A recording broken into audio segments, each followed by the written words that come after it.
Hello dear students. तो आज जो साइंस का टेस्ट हुआ था उसका मैं डिस्कशन करवाने जा रहा हूँ। ध्यान से आप क्वेश्चन को सुनेंगे क्योंकि ये सारे के सारे क्वेश्चन बहुत ही महत्वपूर्ण हैं जो एग्ज़ाम में सीधे पूछे जाते हैं। तो बिना देर किए हुए शुरू करते हैं। पहला सवाल है, मस्तिष्क में अनैच्छिक क्रियाओं का नियंत्रण केंद्र स्थित होता है। मस्तिष्क में अनैच्छिक क्रिया का बात कर रहा है। एक होता है ऐच्छिक क्रिया, एक होता है अनैच्छिक क्रिया। ऐच्छिक क्रिया जो हमारी इच्छा के अनुसार होता है उसको हम लोग बोलते हैं ऐच्छिक क्रिया। अनैच्छिक क्रिया जो हमारी इच्छा के अनुसार नहीं होती है, जैसे हृदय का धड़कना, श्वास लेना छोड़ना, रक्त का परिसंचरण होना, ये सभी अनैच्छिक क्रिया है। और इन सारी क्रियाओं का नियंत्रण जो होता है वो मेडुला के द्वारा होता है, ध्यान रखेंगे। और ये मेडुला जो वो पश्च मस्तिष्क का भाग है, तो आंसर यहाँ पे आपका मेडुला बनेगा। मेडुला आपका सही आंसर है। दूसरा है जीवन शक्ति। जीव विज्ञान की वह शाखा जो गुणों का वंशानुक्रम के अध्ययन से संबंधित है उसको हम लोग क्या बोलते हैं? तो इसको हम लोग बोलते हैं आनुवांशिकी। ध्यान रखेंगे इस क्वेश्चन को। अगला तीसरा क्वेश्चन है, कौन सा हार्मोन पौधे की वृद्धि से संबंधित है? ध्यान रखेंगे पौधे की वृद्धि से, तो ऑक्सिन हार्मोन और जिबरेलिन हार्मोन ये दोनों पौधे की वृद्धि से संबंधित है। लेकिन मुख्यतः यहाँ पे जो आंसर बनेगी वो ऑक्सिन बनेगी। जिबरेलिन जो होता है वो छोटे छोटे फल फूल जो होते हैं उसमें जिबरेलिन हार्मोन का छिड़काव करते हैं तो वो फल जो होते हैं बड़े बड़े होने लगते हैं। साइटोकाइनिन पौधों में पत्तियों की जीर्णता को रोकता है। एब्सिसिक अम्ल बीजों का अंकुरण यानी वृद्धि बाधक हार्मोन है जो बीजों का अंकुरण को रोक देता है। तो इसमें क्वेश्चन पूछा गया कौन हार्मोन पादप की वृद्धि से संबंधित है? तो वृद्धि कौन करवाता है? ऑक्सिन हार्मोन करवाता है। तीसरा का आंसर ए सही है। चौथा, पादप अवशिष्ट कहाँ जमा रहते हैं? पहला ऑप्शन पत्तियों में, दूसरा छाल में, तीसरा कोशिकीय रिक्तिकाओं में, चौथा इन सभी में। तो पादप में अपशिष्ट पदार्थ जो होते हैं वो इन सभी में जमा रहता है। ऑप्शन नंबर डी इसका सही आंसर बनेगा। 14 अगला क्वेश्चन है, फूल में कौन नर प्रजनन अंग है? ध्यान रखेंगे फूल में मादा और नर दो तरह का जनन अंग होता है। एक को हम लोग बोलते हैं पुमंग, एक को बोलते हैं पुमंग। ये जो है वो नर जनन अंग है। और एक होता है जायांग, जो कि मादा जनन अंग है। तो ऑप्शन में यहाँ पुमंग का नहीं है। तो पुमंग दो तरह के चीज़ों मिलकर बना होता है। एक को हम लोग बोलते हैं परागकण, ठीक, एक को बोलते हैं हम लोग परागकण और एक को बोलते हैं हम लोग पुंकेसर। तो ऑप्शन में पुंकेसर दिया हो तो आंसर पुंकेसर बन जाएगा। पुंकेसर में ही परागकण रहते हैं। जायांग तीन चीज़ों से मिलकर बनता है। एक को वर्तिकाग्र बोलते हैं, एक को वर्तिका, एक को अंडाशय बोलते हैं। तो पुमंग नर भाग है और जायांग जो है वो मादा भाग है। पुमंग में ही परागकण होते हैं और पुंकेसर होते हैं। तो आंसर इसका जो बनेगा वो बनेगा आपका पुंकेसर। ध्यान रखेंगे पांचवा का आंसर ए पुंकेसर होगा। अगला छठा सवाल है, ग्लाइकोलिसिस की प्रक्रिया कहाँ होती है? ग्लाइकोलिसिस की प्रक्रिया होती है कोशिका द्रव में। अगला, आहार नाल का सबसे लंबा भाग कौन है? तो आहार नाल का सबसे लंबा भाग छोटी आंत है। ट्रिप्सिन एंजाइम कहाँ पाया जाता है? ट्रिप्सिन एंजाइम अग्नाशय में पाया जाता होगा, आपको याद होगा। ये है आपका अमाशय। अमाशय के बाद यहाँ से इस तरह से संरचना वाला शुरू होता है, एक अंग इस तरह का संरचना वाला शुरू होता है जिसको हम लोग छोटी आंत बोलते हैं। और छोटी आंत बोलते हैं तो यहीं पे पत्ते जैसी संरचना में, एक लीफ जैसी संरचना में एक ग्रंथि होता है जिसको हम लोग अग्नाशय बोलते हैं। तो इसी अग्नाशय से आपका निकलता है ट्रिप्सिन एंजाइम। तो ध्यान रखेंगे इस सवाल का सही आंसर जो वो ट्रिप्सिन एंजाइम है। ट्रिप्सिन नामक एंजाइम पाया जाता है कहाँ पे? अग्नाशय में। ऑप्शन नंबर बी सही है इसका। अगला सवाल है, निम्नलिखित जीवों में किसमें अलैंगिक जनन होता है? तो अलैंगिक जनन द्वारा विखंडन किस में नहीं होता है? विखंडन नहीं होता है। तो विखंडन नहीं होता है किस में? इस क्वेश्चन का सही आंसर बनेगा ईस्ट। ईस्ट में मुकुलन होता है, मुकुलन विद्युत द्वारा जनन होता है। बाकी लेशमानिया, पैरामीशियम, अमीबा इन सभी में विखंडन होता है। तो ईस्ट में नहीं होता है, इसका आंसर ईस्ट बनेगा। ईस्ट में मुकुलन होता है। अगला सवाल है, निम्न में कौन अमलगम है? अमलगम क्या है? तो किसी भी धातु का पारा धातु के साथ कोई भी धातु का मिश्रण रहेगा, पारा धातु के साथ यदि कोई भी धातु का मिश्रण रहेगा तो उसको हम लोग बोलते हैं अमलगम। तो ऑप्शन नंबर बी में आप यहाँ देख पा रहे हैं, सोडियम पारा धातु के साथ सोडियम है, तो यही वाला अमलगम है, 10 का बी। तो पारा के साथ कोई भी धातु रहा तो वो अमलगम कहलाएगा, ध्यान रखेंगे इस बात को। अगला सवाल है आपके सामने, निम्नलिखित में कौन अम्लीय ऑक्साइड है? तो अम्लीय ऑक्साइड जो होता है, अम्लीय ऑक्साइड जो होता है वो अधातु का ऑक्साइड अम्लीय होता है। अधातु का जो ऑक्साइड होता है, धातु का ऑक्साइड मतलब अधातु में ऑक्सीजन जुड़ा होना चाहिए, तो अधातु में ऑक्सीजन जुड़ा रहता है तो वो अम्लीय होता है। तो आपको इसमें पहचानना है कि कौन अधातु है। कॉपर धातु है, मैग्नीशियम धातु है, कैल्शियम धातु है, जिसके नाम के पीछे यम आ जाए समझ लीजिए वो धातु है। तो कॉपर जिसको लैटिन में क्यूप्रम बोलते हैं, यम आया। मैग्नीशियम लास्ट में यम आया। कैल्शियम लास्ट में यम आया, तो ये सभी धातु हैं। सल्फर लास्ट में यम नहीं आ रहा, तो यह धातु है और अधातु का ऑक्साइड ही अम्लीय होता है। तो ऑप्शन नंबर सी आपका, डी आपका सही है, ध्यान रखेंगे। अधातु का ऑक्साइड अम्लीय होते हैं यदि ये सब धातु का ऑक्साइड है और धातु का ऑक्साइड क्षारीय होते हैं, ध्यान रखेंगे इस बात को। बेहद महत्वपूर्ण सवाल है, एग्जाम में एकदम पूछे ही जाएंगे ये सवाल। अगला क्वेश्चन आपके सामने है, अम्लराज। अम्लराज में HNO3 और HCl का वेरी वेरी इंपॉर्टेंट है सवाल है ये, एकदम एग्जाम में पूछे ही जाएंगे, ध्यान रखेंगे। अम्लराज जिसको अम्लों का राजा बोला जाता है, एक्वारिजिया इसी को बोलते हैं, जिसमें सोना जैसे कठोर धातु भी घुल जाते हैं, जो HNO3 नाइट्रिक अम्ल और हाइड्रोक्लोरिक अम्ल के मिश्रण से बनता है, जिसमें हाइड्रोक्लोरिक अम्ल का 3 अनुपात और HCl का 1 अनुपात 3:1 में मिलाया जाता है, तो बनता है आपका अम्लराज। लेकिन ध्यान रखेंगे HCl रहता है 3, HNO3 रहता है 1। तो यहाँ पे HNO3 पहले है और बाद में HCl है, तो HNO3 1 रहता है और HCl 3 रहता है, तो 1:3, यानी ऑप्शन नंबर ए सही होगा आपका। ध्यान रखेंगे इस क्वेश्चन को, बेहद ही महत्वपूर्ण सवाल है ये। अगला है, धोबिया सोडा का रासायनिक सूत्र क्या है? धोबिया सोडा को हम लोग बोलते हैं धोने वाला सोडा, और धोने वाला सोडा जिसका फॉर्मूला होता है Na2CO3.10H2O, Na2CO3.10H2O, ये धोबिया सोडा या धोने सोडा का फॉर्मूला है। कई बार सवाल में पूछा गया धोवन सोडा में जल का कितने मोल होते हैं, तो अब यहाँ देख पा रहे हैं जल का कितना मोल है, 10 मोल। NaHCO3 ये भी बेहद महत्वपूर्ण है, NaHCO3 ये भी बड़ा महत्वपूर्ण फार्मूला है। इसको हम लोग बोलते हैं बेकिंग सोडा या खाने वाला सोडा, ध्यान रखेंगे ये धोने वाला सोडा है और ये खाने वाला सोडा है या बेकिंग सोडा। NaHCO3 इसको बोलते हैं सोडियम बाइकार्बोनेट। एक फार्मूला इसमें और है CaCO3, CaCO3 जिसको हम लोग बोलते हैं संगमरमर या चूना पत्थर या खड़िया या चौक, बेहद महत्वपूर्ण है ये फार्मूला, अब ध्यान रखेंगे इसको। अगला है आपके सामने फार्मूला CaOH का होल 2, CaOH का होल 2, इसको हम लोग बोलते हैं चूना जल। चूना जल का फार्मूला पूछे तो CaOH का होल 2 रहेगा, इस बात को आप ध्यान रखेंगे।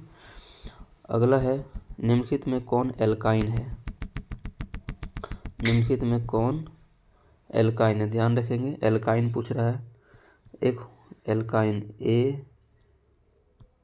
ALKYNE, alkyne. तो एल्काइन का पहचान क्या होता है कि जितना कार्बन रहेगा, जैसे कार्बन की संख्या 4 रहा तो हाइड्रोजन की संख्या क्या होगा, 4 का डबल और उससे 2 कम। हाइड्रोजन 4 का डबल 8, उससे 2 कम यानी 6। तो एल्काइन का यानी पहचान होता है, इसमें कार्बन कार्बन के बीच ट्रिपल बॉन्ड होता है, ध्यान रखेंगे।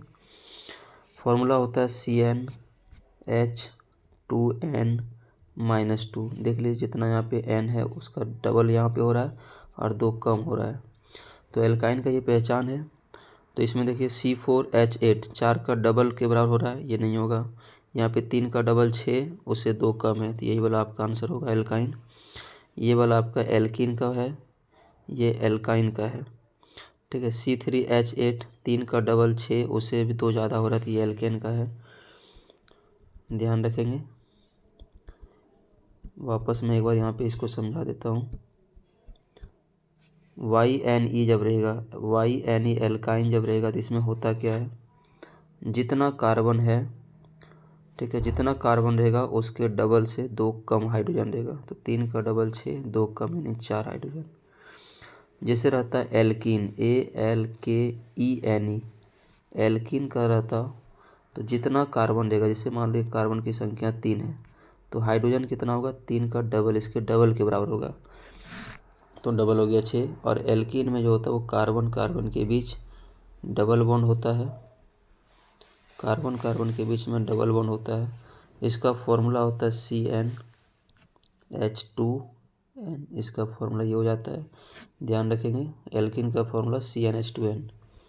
एक होता है एल्काइन, ध्यान रखेंगे, सारी चीज़ों का मैं यहाँ पे एक करके बता रहा हूँ।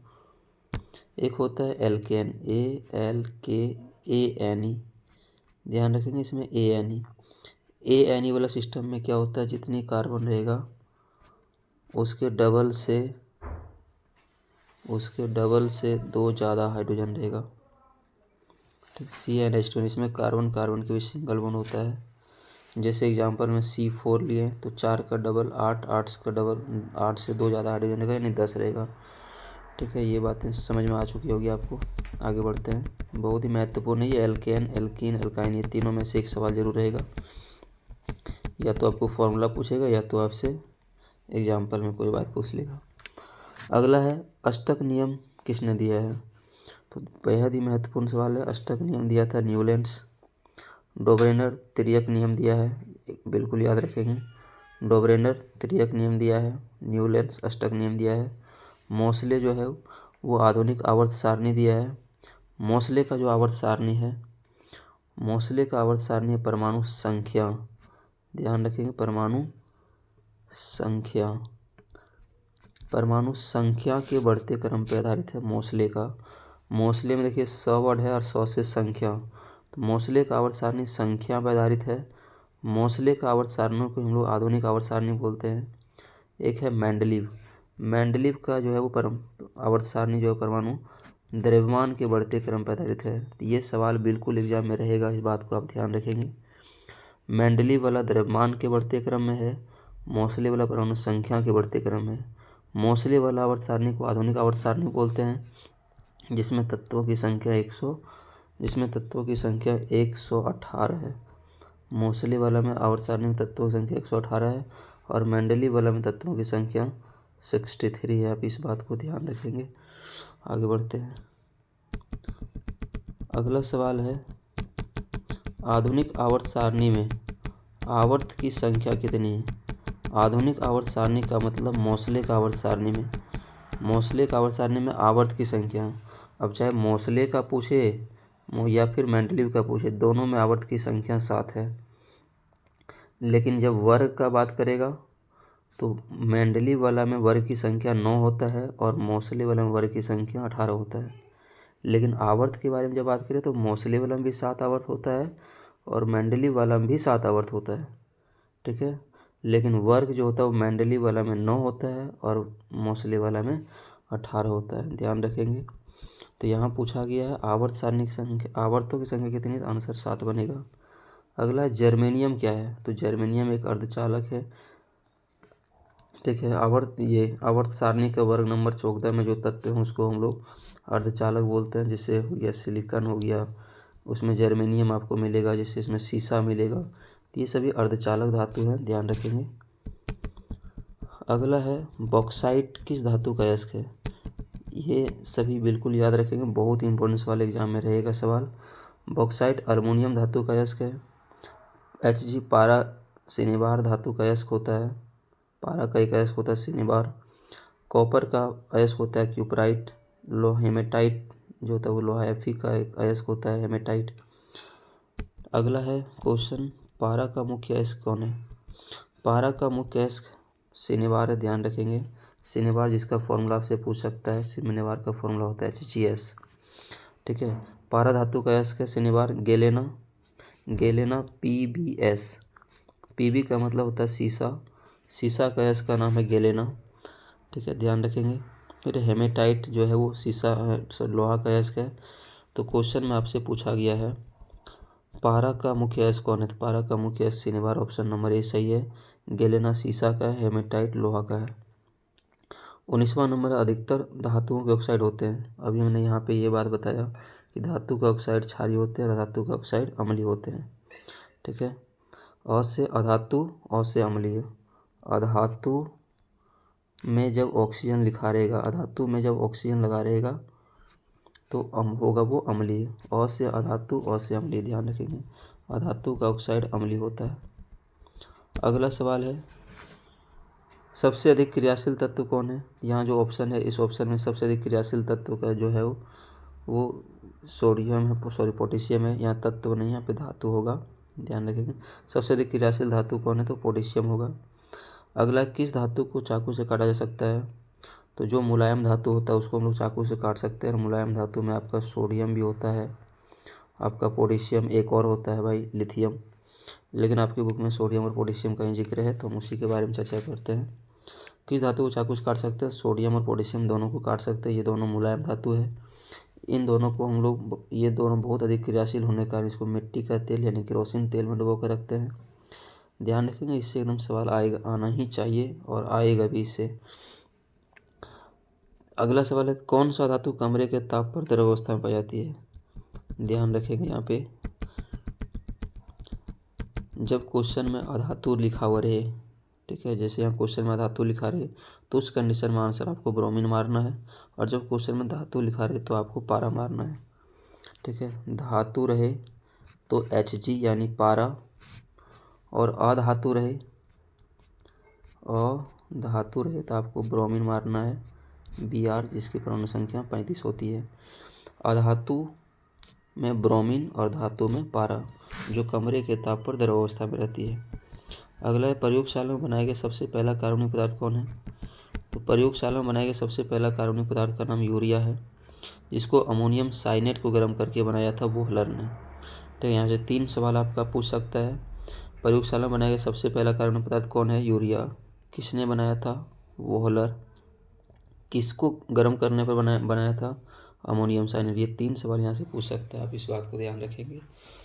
अगला नेक्स्ट पेज पे चलते हैं हम लोग। नेक्स्ट पेज आपके सामने आ चुका है। क्वेश्चन है जीवन शक्ति सिद्धांत किसने दिया था। जीवन शक्ति सिद्धांत देने वाला जो आदमी है वो है वर्जिलियस। ध्यान रखेंगे, वर्जिलियस इसका सही आंसर है। अगला है विरंजक चूर्ण का रासायनिक सूत्र क्या है। यहाँ देखिए सारे फार्मूला का, यहाँ विरंजक चूर्ण का रासायनिक फार्मूला, विरंजक चूर्ण का रासायनिक फार्मूला होता है CaOCl2, ऑप्शन नंबर बी। ठीक है, CHCl3 ये क्लोरोफॉर्म का फार्मूला, ध्यान रखेंगे, CHCl3 क्लोरोफॉर्म का फार्मूला। CH4 कार्बन टेट्राक्लोराइड का फार्मूला है। CH4 जो है वो मीथेन का फार्मूला है, जिसको हम लोग मार्स गैस भी बोलते हैं। शुष्क बुझे हुए चूने का रासायनिक सूत्र क्या है। जितने सारे यहाँ फार्मूले लिखे हैं सारे इंपॉर्टेंट फार्मूले हैं। CaO जिसको हम लोग कली चूना बोलते हैं। ठीक है, शुष्क बुझे हुए चूने का सूत्र ये CaOH का होल 2 होता है। CaOH का होल 2 शुष्क बुझा हुआ चूना का फार्मूला है। CaCO3 चूना पत्थर या संगमरमर या चौक या खड़िया का फार्मूला है। और ये HCOH ये फॉर्मिक अम्ल का फार्मूला जो चींटी के डंक या बिच्छू के डंक में पाई जाती है। ध्यान रखना, इसको मेथेनोइक अम्ल भी बोलते हैं हम लोग। ठीक है, तो चींटी के डंक में कौन सा अम्ल पाया जाता है, तो फॉर्मिक अम्ल। और फॉर्मिक नहीं रहा तो इसी को ये सूत्र रह सकता है, और ये सूत्र नहीं रहा तो भाई मेथेनोइक अम्ल बोल सकता है। इसी का नाम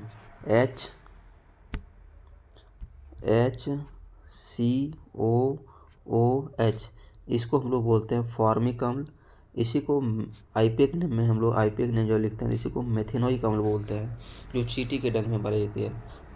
ध्यान रखेंगे, बेहद महत्वपूर्ण है। कई बार फॉर्मिक ना लिख करके मेथेनोइक लिख देता है, तो ये मेथेनोइक इसी को बोलते हैं। ध्यान रखेंगे अब इस बात को। आगे बढ़ते हैं हम लोग। अगला है मानव नेत्र में किस प्रकार का प्रतिबिंब बनता है। तो मानव नेत्र में हमेशा वास्तविक, उल्टा और छोटा प्रतिबिंब बनता है।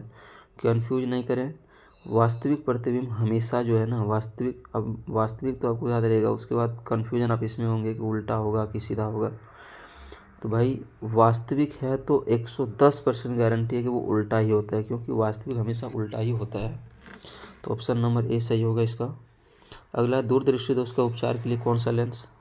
ये दूरदृष्टि दोष का उपचार के लिए उत्तल लेंस का इस्तेमाल होता है, उत्तल लेंस। और निकट दृष्टि दोष के लिए निकट के लिए इस्तेमाल होता है अवतल लेंस का। ठीक है, निकट के लिए इस्तेमाल होता है अवतल का। देखिए, दूर में 2 वर्ड है, इसमें 3 वर्ड है, इसमें 3 वर्ड है, इसमें 4 है। तो कम वर्ड वाला कम में जाएगा, ज़्यादा वर्ड वाला ज़्यादा में जाएगा। 3 वर्ड वाला 4 में जाएगा, 2 वर्ड वाला 3 में जाएगा। ठीक है, तो दूर दृष्टि दोष के लिए उत्तल लेंस, निकट दृष्टि दोष के लिए अवतल लेंस, ध्यान रखेंगे आप इस बात को। और बाइफोकल लेंस का इस्तेमाल करते हैं जरा दूरदर्शिता वाले दोष में, जिसमें ना निकट वस्तु देख पाते हैं और ना ही दूर वाला वस्तु देख पाते हैं। किस दर्पण और किस वस्तु का हमेशा, ध्यान रखिए यहाँ पे लिखा है हमेशा आभासी प्रतिबिंब बनता है, वो किस में बनता है? तो बनता है सिर्फ उत्तल में। यदि समतल ऑप्शन में रहता तो समतल भी बन जाता। तो हमेशा आभासी प्रतिबिंब उत्तल में बनता है और समतल ऑप्शन में नहीं, तो सिर्फ उत्तल है तो उत्तल मारेंगे। 1 किलोवाट घंटा कितना होता है? ध्यान रखेंगे, 1 किलोवाट घंटा बहुत ही महत्वपूर्ण है ये। 1 किलोवाट घंटा, 1 किलोवाट घंटा को हम लोग बोलते हैं 1 वोट, BOT वोट। इसी को बोलते हैं हम लोग 1 यूनिट। और इन सभी का जो मान होता है वो ऑप्शन नंबर ए होता है, 3.6 × 10⁶ जूल। याद रखेंगे इस बात को। 1 किलोवाट घंटा जो विद्युत ऊर्जा का मात्रक होता है। ध्यान रखें, विद्युत ऊर्जा का मात्रक किलोवाट घंटा होता है और विद्युत शक्ति का मात्रक सिर्फ और सिर्फ वाट होता है। ध्यान रखेंगे इस बात को। विद्युत ऊर्जा का मात्रक किलोवाट घंटा और विद्युत शक्ति का मात्रक सिर्फ और सिर्फ वाट होता है। 1 किलोवाट घंटा बराबर 3.6 × 10⁶ जूल, ऑप्शन नंबर ए होगा। अगला बढ़ते आगे। एक अश्व शक्ति बराबर कितना वाट होता है? तो एक अश्व शक्ति यानी 1 HP का मतलब होता है हॉर्स पावर। 1 हॉर्स पावर बराबर कितना वाट होता है? तो 746 वाट होगा। ऑप्शन नंबर सी सही है इसका। अगला है, किन्हीं 2 बिंदुओं के उत्पन्न विभवांतर को मापा किससे जाता है? तो विभवांतर को मापा जाता है वोल्ट मीटर से, ऑप्शन नंबर सी होगा। और वोल्ट मीटर को ध्यान रखेंगे, वोल्ट मीटर को जोड़ा जाता है समांतर क्रम में। ठीक है, कौन क्रम में जोड़ा जाता है? समांतर क्रम में। ध्यान रखेंगे, 2 बिंदुओं के उत्पन्न विभवांतर को हम लोग वोल्ट मीटर से नापते हैं और विद्युत धारा को हम लोग ए मीटर से नापते हैं, ए मीटर। ठीक है, ए मीटर को जोड़ते हैं श्रेणी क्रम में और वोल्ट मीटर को जोड़ते हैं समांतर क्रम में। ध्यान रखेंगे, इस सवाल बिल्कुल एग्जाम में एकदम आएगा ही आएगा। ए मीटर को श्रेणी क्रम में और वोल्ट मीटर को समांतर क्रम में। वोल्ट मीटर से विभवांतर नापते हैं, ए मीटर से विद्युत धारा नापते हैं। यदि R1 और R2 दो प्रतिरोधक पार्श्व क्रम में जोड़ा जाए तो इसका समतुल्य प्रतिरोध क्या होगा? देखिए, पार्श्व क्रम या समांतर क्रम, आपको फॉर्मूला याद होगा 1/RP।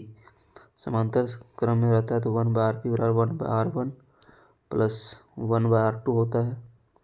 इसको जब आप सॉल्व करेंगे पूरा तो आएगा R1 × R2/R1 प्लस R2, ये आएगा RP बराबर।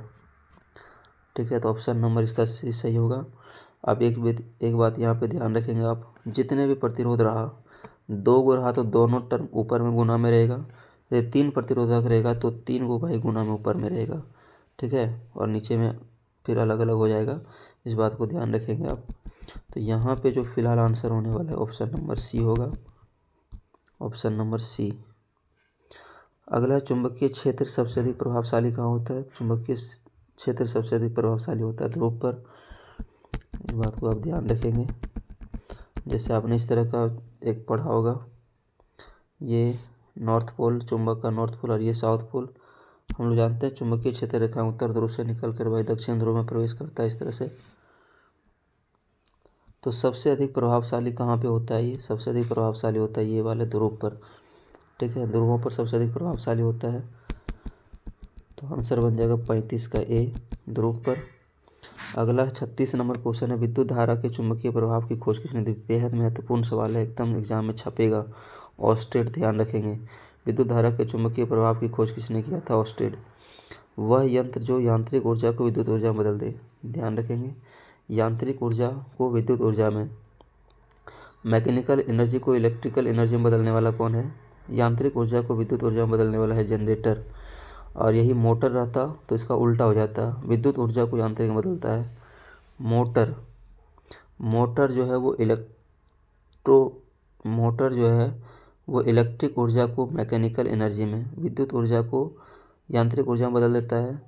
और जनरेटर जो होता है, J4 जनरेटर जो होता है वो यांत्रिक ऊर्जा, मैकेनिकल एनर्जी को इलेक्ट्रिकल एनर्जी में बदलता है।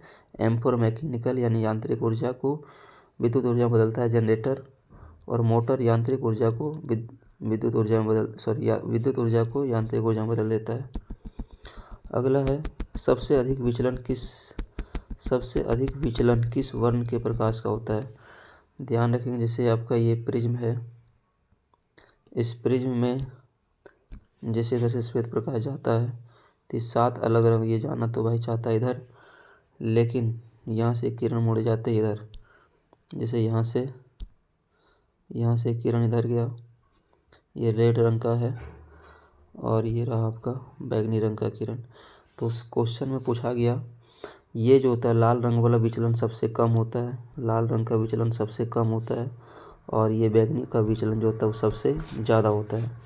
क्वेश्चन में पूछा गया सबसे विचलन किस वर्ण का, सबसे अधिक विचलन किसका होता है भाई? सबसे अधिक विचलन होता है बैगनी का, सबसे कम होता है लाल का। अच्छा, तरंगदैर्घ्य के बारे में पूछे तो जिसका विचलन कम होता है उसका तरंगदैर्घ्य ज़्यादा होता है। तो विचलन कम यहाँ पे लाल का है, विचलन कम लाल का, तो इसका तरंगदैर्घ्य सबसे ज़्यादा होगा। और विचलन सबसे अधिक बैगनी का है तो इसका तरंगदैर्घ्य सबसे कम होगा। ध्यान रखेंगे इस बात को। आगे हम लोग चलते हैं।